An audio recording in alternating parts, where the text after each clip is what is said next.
That's why I feel like mental health is important, because how you expect to get to that bag, but you don't even have the right mindset, right? Perfect. How do you get that right mindset? You have to have the right mindset, right? Mm-hmm. If you have money, you don't know what to do with it, it's a waste of money, right? That's why you're seeing people, you probably young, I don't know if you know about everybody doing the EDD scams. Mm-hmm. They got all this money. Some people touched hundreds of thousands and they was back broke. Right? Why? Because they didn't have a mindset. So like you said, it's one thing to get to the bag, but the question is, what is your mindset teaching you or telling you when you do touch the bag? How are you going to invest? Welcome back to the Dos Commas Vlogs last podcast. Today here I got Dr. Sania Mayo. So you're a successful businesswoman, a word traveler. Tell me, like, how did that all start? It all started when I was 16. I had my first daughter, and I didn't want to be a statistic. So because I didn't want to be a statistic, I made sure that I did things that my parents didn't do with me so I can set a different path for my kids. Like, where did your entrepreneur mindset come from? I always knew I wanted more. Like when I was a kid, I don't know if you do this, I would walk around the stores. I would envision myself doing different things, buying stuff. From the time I was a kid, I always tell people I wanted a chef, I wanted a house, and people didn't understand it because they didn't understand my vision. And I believe even as a kid, I knew my future. I just didn't know how to get there. And once I figured that out, it was game over. So did the same goals that you had when you was younger, was it the same goals you, like, so let's say, like, you had a goal when you were younger. Mm-hmm. When you got older, was that the same goal? Did your goals change? I don't think I had a goal when I was younger. I think I had a dream. I had a vision. I knew where I wanted to be. I didn't start doing or utilizing my goals until my early 20s. See, I was late in the game. Because then I realized in order to get to this vision or to this dream, I had to put goals in place to get to the place where I wanted to be able to accomplish it. And so you're a therapist. Tell me, like, more about that. I love therapy. So I was doing therapy before I was even a therapist, right? I think you just go to school and it teach you book smarts. But I was always a go-to person. Even when I was a kid, I was a leader. So people would come to me for advice always. And then I realized it was a profession. And that's when I went to go get my master's and became a therapist. Explain what therapy is. Therapy is work. So just like we make goals in real life, we make goals in therapy. So let's say, for example, I was an alcoholic and I drank a lot. So when I went to therapy, I would be diagnosed with that. And then I would pretty much have steps and goals to basically overcome that. And it may be instead of 10 drinks a week, we will minimize it and decrease it down to 5 times a week. And it'll go so on until I'm off. And so therapy is work. You know, people think, you know, mental health, it's just you have depression, you have anxiety, but it's more than that.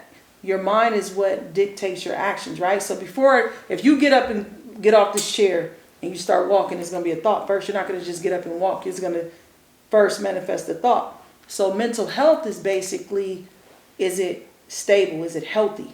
You know, is your thought process. Like you talked about, I seen your video and I love it. You were talking about, it's not about age, right? Pretty much it's mindset, right? Mm-hmm. And so everything that we do that derives from an action, it starts here. So if this is not healthy, your actions and nothing about your life is going to be healthy because it starts from a thought. Okay. That's therapy. Okay. And, like, what exactly is mental health? Because people have different definitions of mental health. So what is your definition of mental health? Having a healthy mindset. Making healthy decisions, smart decisions. Like having a healthy mindset would be, you know, your friends called you. Let's just say, for example, they're like, hey, Adrienne, let's go get drunk and get in the car. Having a healthy mindset would be saying, thinking logical and say, that's not smart. I'm not going to go drink and then get in the car and drive. That's mental health. That's having a healthy mindset. It's not always linked to a diagnosis. It's just thought process, cognitive. How are you thinking and what decisions are you making that's going to affect your life? So let's say I had a bad mindset. How do I get to that good mindset? Is that where therapy comes in? Not always. You don't always have to go to therapy. I think therapy is great. I think everyone should go to therapy because I think it's great. But the first thing to overcoming a problem is first being honest with yourself and identifying that there is a problem, saying like, hey, maybe I drink too much. And then the next step is trying to do it. But if you can't do it on your own, then you would go get therapy. Because there's a lot of things we can't do on our own, right? Some people, like for you, it's easy to set goals. Like, right, you're a go-getter, you get up. But if you ask someone, hey, let's do this project, they may not be as driven as you. So they may need some extra help. Same thing with therapy. Therapy is just getting assistance and help for things that you may not be able to tackle by yourself. So go into like how do you think you help people when it comes to therapy? How do I help people? Yeah. That's my makeup. I love to help people, right? But how? How? Like, what is it that you do that can help a person like has a problem, they're trying to fix it? What do you do to help fix the problem? I empower people. So I let people, help people recognize their strengths, right? Many times, like when people have problems, they can't see their strengths. They only see their weaknesses. So let's say, for example, they're an alcoholic. I don't know why I keep using alcoholic. That just keeps coming up, right? Let's just say they're alcoholic and they might be like, I'm a bad parent. You know, I can't accomplish nothing. I got my license took. I can't get them back. And so all they see is the negative. So what I do is I help people see the positive and strengthen those characteristics and help them like, hey, this is a negative characteristic, but let's change it around. And when you allow people to see themselves in their full self, like the positive things, they're able to thrive. Let's say you just thought you were stupid, right? Like, I'm stupid. I can't do this podcast. I can't sell my t-shirts. All you're seeing is the negative, right? But then if I came and talked to you like, hey, Adreem, you know, you crushed it last month. You're like, yeah, I did crush it. Maybe I could crush it again. The key is to get people to have hope, to have faith, to believe that there's something more positive than what they're focused on that's negative. So you feel like it's somebody's mindset? It's definitely mine. It's always mindset. It's how you view it. Have you ever heard of the saying, you can either view something, the glass half full or half empty? Mm-hmm. Okay, so it's kind of like we all sitting in this room, right? We're sitting in this room, right? Let's say somebody busted the door, kicked in the door and robbed us, right? So we could look at it and say, man, we got robbed. I'm really upset. Or we could say, man, we got robbed and we really need to take this as a valuable lesson. We need to lock the front door. Or what could we do to better prepare ourselves for something in the future like this, right? So it's all in the way how you view it. And that's mindset. Are you always going to view it in a negative way? Or are you going to turn it around and see it for a positive thing and try to learn from it and become better? And you say you feel like everybody should go to therapy? Yeah. Why do you think that though? Because I think therapy taps into the unconscious things that you didn't even realize was there. Let's say, for example, you always go like this every time you talk, right? You never notice it. Somebody's like, hey, Adreem, every time you talk, like you cover up. And then you go to therapy and you find out the reason why you cover up is because you may be insecure about your body. Sometimes therapy allows you to see things that you never even knew existed. How would you tell somebody that, you know, like they're going through stuff, like you feel like they need therapy, but they're not willing to take that chance? How would you like encourage them to like go to therapy? Yeah. See, I'm not that type of therapist. Either you want to go or you don't, because this is the thing. Therapy is work, and it boils down to this. Either you want the change or you don't, right? I could tell you, hey, a therapy office is over there, go see a therapist, but it really boils down to willpower, because I can't force you to go to therapy. And typically the people that go to therapy, they want the change. You have to want it, right? You want this podcast, you want those comments to be $1 billion company, right? How's it going to get there? It's only going to get there if Adreem puts in the work. Same thing with therapy. You have to want it. I can't want it for you. I can, but me wanting it for you is not going to help you. So like the young kids that goes through like depression and things like that, and like they don't have like, unless like their parent is trying to help them and stuff like that, but they don't understand that their parents is trying to help them. How do like you feel like the parent or the kid should go about a situation like that? I think the kid should always tell the parents, but the parent has to be willing to understand and listen. Like, I'll give a scenario. So my daughter's like a straight A, straight B student, right? So I don't tolerate C's in my house. So she had got surgery and her grades fell behind. And then I go in her room and I'm like, hey, you know, you got to see this is unacceptable, and I'm going off. I leave out the room. I come back and she's crying. And so I go in, I'm like, what's the matter? It's like, I already feel down on myself, and now you telling me I feel worse. And so in that moment, as a parent, I had to step back and say, hey, maybe I'm being too hard. A C is not that bad. It's not that serious. And so sometimes as parents, we have to listen to our kids, and we have to be willing to understand, even though we're pushing them to be better and to be great, we have to push them at their own pace. And sometimes us pushing, even though we want the best for you guys, it may be too much. But at the same time, that's when our kids have to come and have that conversation and say, look, this is what I'm dealing with. Because many times kids don't talk to their parents. Or let me ask you, because you think they probably don't know what you're going through. No? Pretty much everything that I go through, my parents know. But the average kid? A good, well, average kid probably not. Because and not everybody has their parents, so it's like they don't have people they could talk to. you have great parents, so this don't even apply to you. Yeah. But the average kid feels like they can't talk to their parent because either they can't relate to their parent or they're not going to understand. And so that's when the communication has to come in, when the kid should go to their parent. But then sometimes you have kids that can't talk to their parents because they're not in a place where they're healthy enough to have that conversation with their kid. And for situations like that, then maybe the kid does need to go to therapy or seek outside sources or support to get maybe what they're not getting from their parents. Because, you know, every parent is not a parent, which is sad, but it's true. Do you feel like social media is affecting like a lot of kids these days? I think social media is affecting the kids, the adults, everybody. And I feel that way is because, you know, when people see something on social media or they see someone doing it, they want that too. And there isn't anything wrong with, okay, you see somebody with some nice shoes on, those are cute, you know, oh, I want to buy those.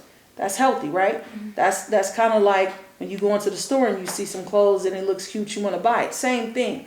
The problem comes in when people watch people's lives and now they want to mimic and become those people, and then they become depressed when they can't live up to the expectations based on what someone else is doing in their life. And that is what is causing a lot of mental health stress, depression, and anxiety, is because people are trying to keep up with their peers instead of just living their own life. Yeah, and so look, I'm gonna give an example. Let's say there's a kid, they're young, so we're gonna consider them a young adult. They're like 19, 20. Let's say they got pregnant, they have no support from family, friends. How do let's say they're going through something mentally, what would you tell them? I would tell them to go within. And the reason it sounds like... Within, what do you mean within? I'm about to explain to you. So when my brother died at 12, I didn't even know what therapy was, right? I didn't even know what coping skills were. But what I did know is I love to journal. And the crazy thing is God always has a way of doing things without you knowing it, right? So in the 5th grade, my teacher taught us a poem called, have you guys ever did a haiku? You learn it like in elementary with different schools. I learned a poem called haiku, and I fell in love with poetry. And that was like the way I cope. I didn't know it was a coping skill, but I used it when I was sad, when I was angry, when I was hurt. I would just go in my room and write poems. So when my brother died, I would just write poems. And so many times we have hobbies. Like, what do you like to do? Play basketball, DJ. And when you get upset and you go play basketball, does it like... Yeah, I just forget about everything else. And so sometimes we have to use the tools that we already have that we do anyways to de-escalate our stress or our depression. And so for me, you know, even though my brother was dead and I was depressed, I didn't even realize I was depressed. But I use poems as a way to cope, just like you use basketball. So if you don't have a support system, sometimes you have to rely on the resources that you already have. And it doesn't take money. It just takes, maybe I cook and that relieves stress. Maybe I go for a walk. Maybe I go hang out with friends. Maybe I go draw. Maybe I create. So you have to use the resources that you have, that you're passionate about, that you love, to help you with those things. I got 2 questions. The first one is, what are some examples of coping skills? And the second one, what was it? I forgot it. So we'll just ask the first one. When I figure out the second one, I'll ask you. Okay. So coping skills can be what I just said, like drawing, riding a bike, cooking, exercising. It's anything that's healthy, right? And it doesn't require a person. So if you have a coping skill and you have to have another person there, that's unhealthy because you're relying on someone else to relieve your stress. Just like therapy, for example. We see clients once a week, but if a client always had to come talk to me to feel better, they're relying on me to help them. I'm supposed to help them, but I'm not supposed to solve their problems for them, right? And so anytime you rely on a person, that's always codependency, and it's unhealthy. But coping skills can be walking. A coping skill is whatever makes you feel better that is healthy. So if blinking your eyes is 20 times makes you feel better, that's your coping skill. Okay, let's say like somebody's coping skill is to be, like let's say the person's in a relationship and their coping skill is being with their partner. That's not a coping skill. No, I'm saying like you said something that you love. Like what if they love to be around that person, they feel like, oh, all my problems are going away, but that person is not a good person. But it's already a problem. I'm gonna tell you why. So you said their coping skills, their boyfriend or their girlfriend, right? Well, they feel like they're okay because I'm with them. Okay. You know, people nowadays, they feel like No, that. they do, and it's very unhealthy. And I'm gonna tell you why. So what happens if you break up with that person, or that person can no longer be there? So then what happens to your coping skill? So now you're depressed, you're suicidal. I feel like that's why people end up getting depressed after relationships, because they lean on one person. They lean on this person to make them feel happy, and that could be a reason why they feel depressed after the breakup and things like that. That's good. I like that you said that, because I think, and this is very pivotal for young girls, and I always would tell you how when you were in a relationship that you weren't always with your boyfriend or always up under him, because at the end of the day, you're an individual, right? You're in a relationship with this person, but you shouldn't always want to be with this person. Mm-hmm. You shouldn't always have to feel like you don't have to be on the phone with this person. That your whole life revolves around the person, because once your whole life revolves around the person and that person is no longer there, then what? And that's how you have people going into depression, because they're putting too much focus on that one person. Yes, you could be in a relationship and you can love them, you can have fun, but it should never be to the point where your whole life revolves around that one person. It's unhealthy. It's codependency. So you're married. How do you don't make your whole life surrounded by your husband? Because even though like y'all around each other all the time. We are, but we have our own lives, right? I have a business, he has a business. We have 3 kids. I have friends, he has his own relationships. So even though we're together all the time, we have individual things that fulfill us, right? Where we don't have to be around each other all the time. If you're married, you've been in a relationship, it's time your boyfriend got on your nerves, right? Same thing in marriage. So it's times where it's like, I love you, but I need to do something for me, that doesn't have to do with you. Like when I go to my company, that has nothing to do with him.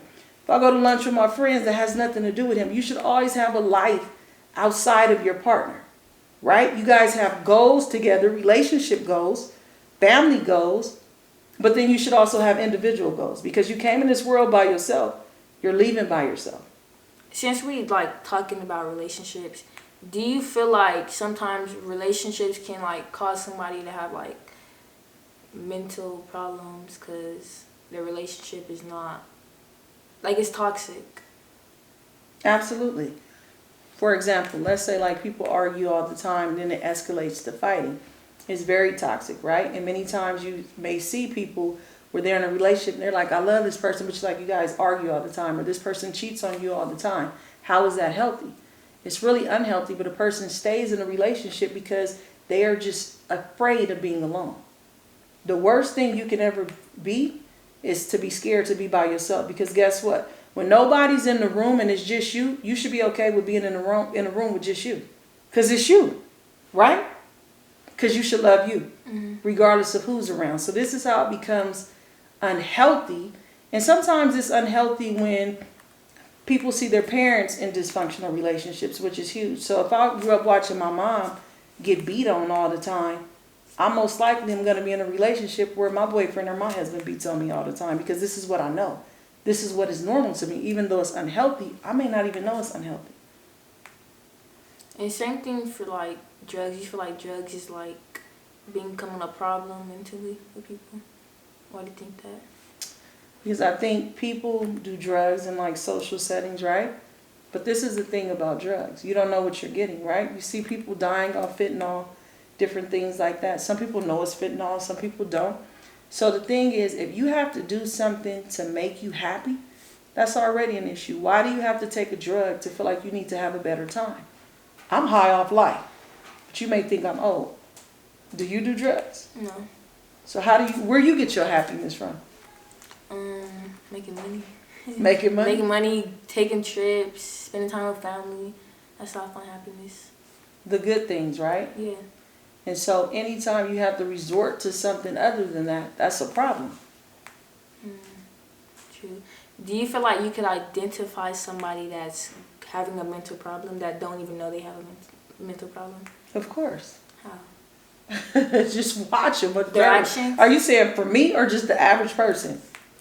Your behavior is going to tell. Your behaviors are, you know how it says You always know a person based on their actions. Yeah. Same thing.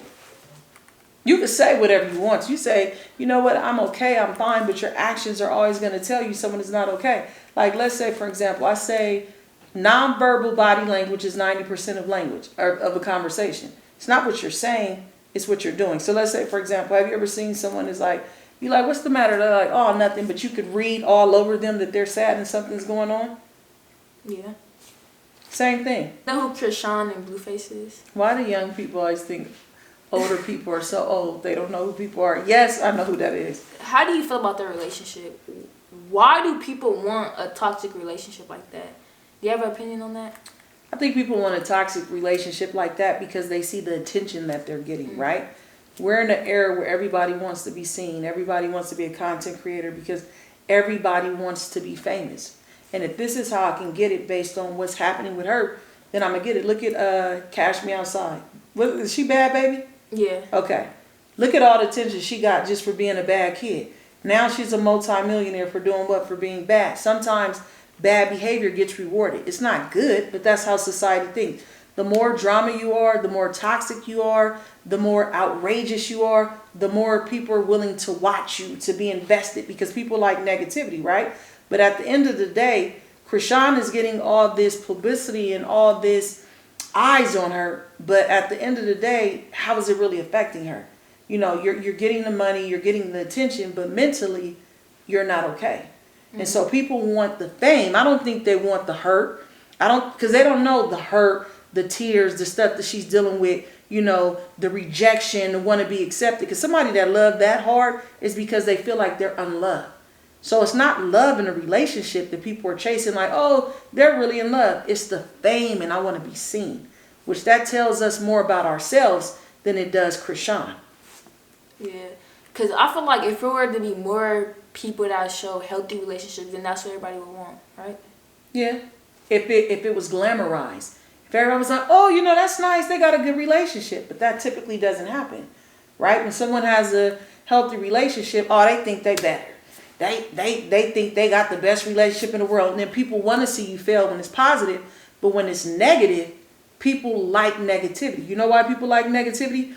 Because this is what people do. Oh, she got a bad boyfriend. They're drama.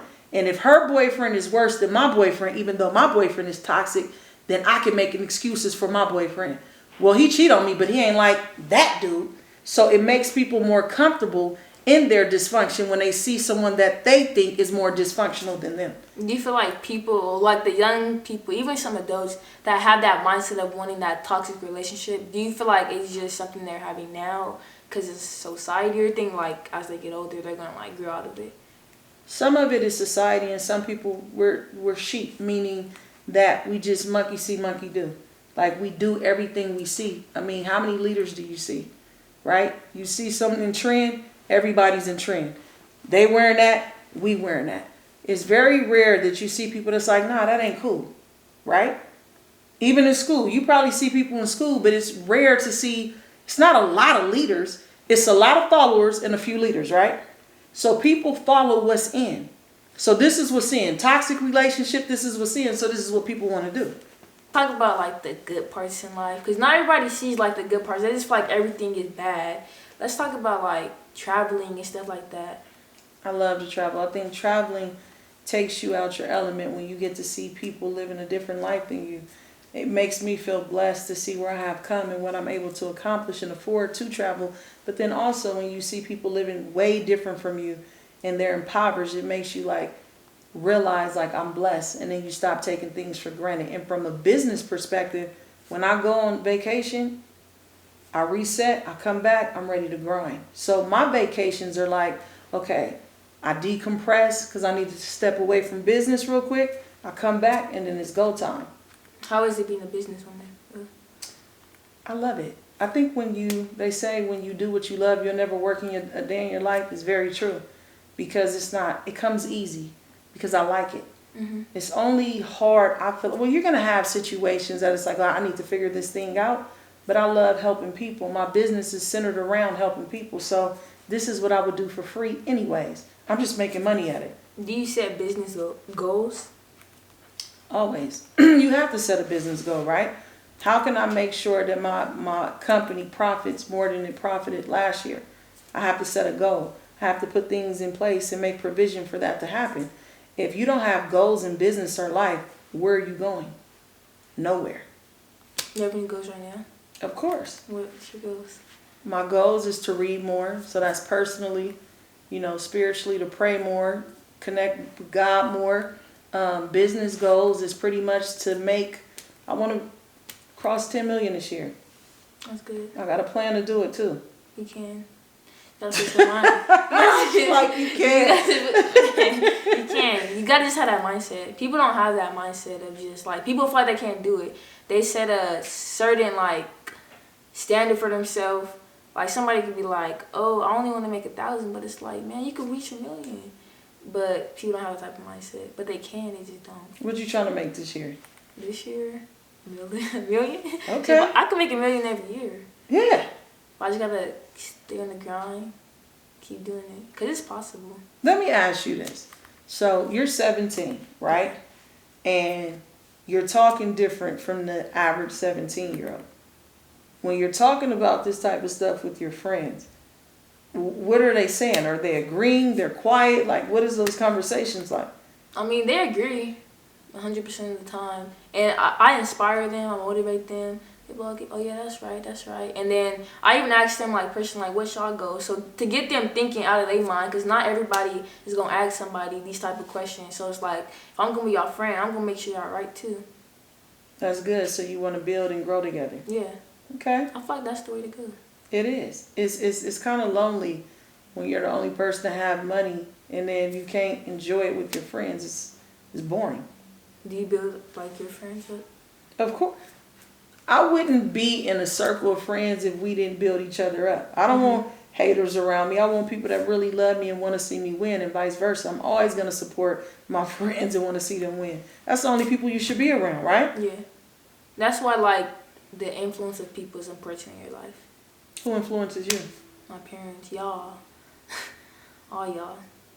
Who influenced you? That was a good question. You caught me off guard. Who influences me? Honestly, what influences me is wanting more, and I'm not talking about monetary, is getting to the next level. And people say, what is the next level, right? So for me, is coming from where I'm coming from, not having much, and I ain't gonna say poor, because one dirt poor, but just seeing the things where I am now and where I made it, that's a blessing to me. But remember when I said I was a kid, I would see myself in this house and different things. I still haven't reached or accomplished the things that I saw when I was a kid. That's what motivates me and inspires me, because I haven't got there yet. So, I'm 17. Give me some advice that you would give me to like get to the success level that you're at. Some advice you already got the blueprint. Okay, what about somebody? The advice I would give is just keep going. Don't stop. Because you're already on the right track, right? Your worst enemy could only be you. Because who's going to stop you? I don't see nobody. Yeah. You know what I mean? Ain't nobody going to stop you but you. So the advice I would give you is to keep going, because you already have the mindset. And that's key. If you got a mindset to know that you're going to win and you want to win, can't nobody stop you but you. So you're the only person that can get in your way. If you could like go back to when you were younger, would you do anything different? Would I do? No, I wouldn't. And I wouldn't, because look at where I'm at. It's what made me who I am. Okay, but let's say somebody that is around my age. Now, what advice would you give that person that has no plan, no guidance right now? But they want to be successful, but they have no plan. Because everybody wants to be successful.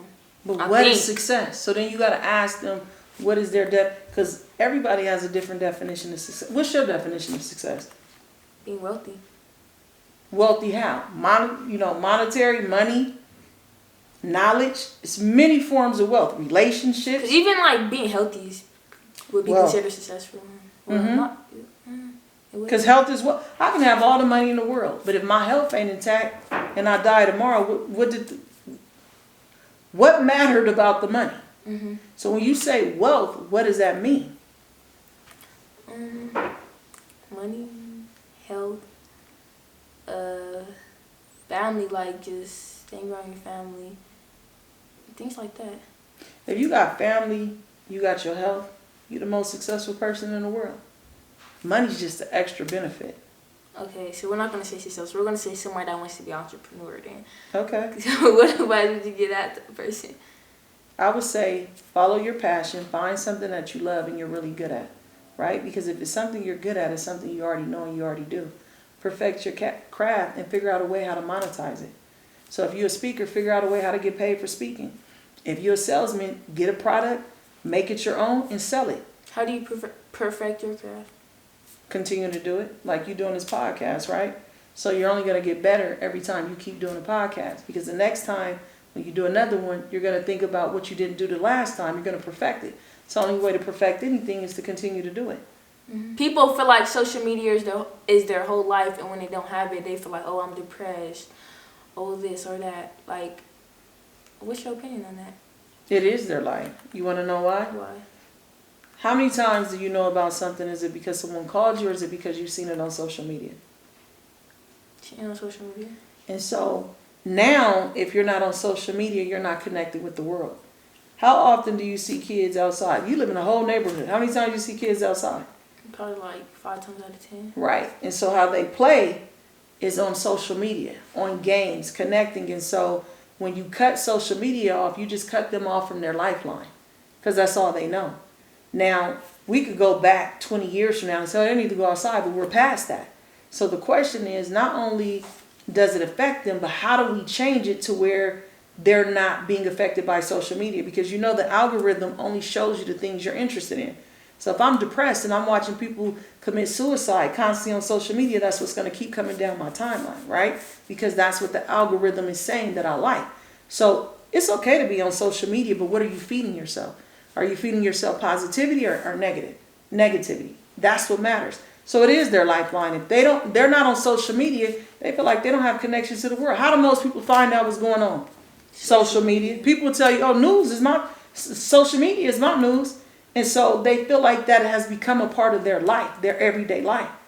And so that's just like you saying somebody going to cut you off from going outside. They just cut you off from the world, right? Well, social media is that to people now. Since we're talking about social media, what's your opinion on like how they just basically like promoting all this suicide and things like that? Like people is making it seem like it's okay to do that. People are making it seem like it's okay because people have come to the place where they have no other resort, right? So you got to think like this. What happened to you that made you get to the point that you feel that bad that you don't feel like there's any other option out? People feel like they don't have support. People don't have support. And then if we talk from a spiritual perspective, because you believe in God, right? Yeah, but not everybody believes in God. I don't have to believe the sky is blue, but it's blue.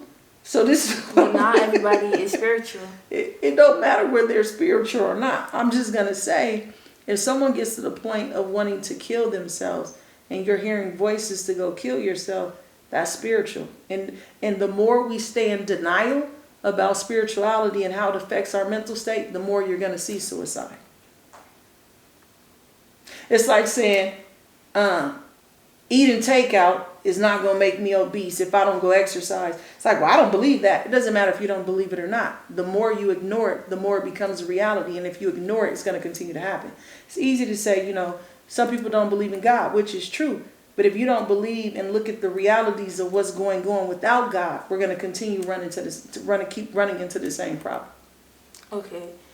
So I'm going to give an example. Let's say it's a kid, they're depressed. They just going through things mentally. They don't have nobody to talk to. And like now they have thoughts of killing themselves. Mm-hmm. What would you tell that person? How do you feel like you can help somebody like that?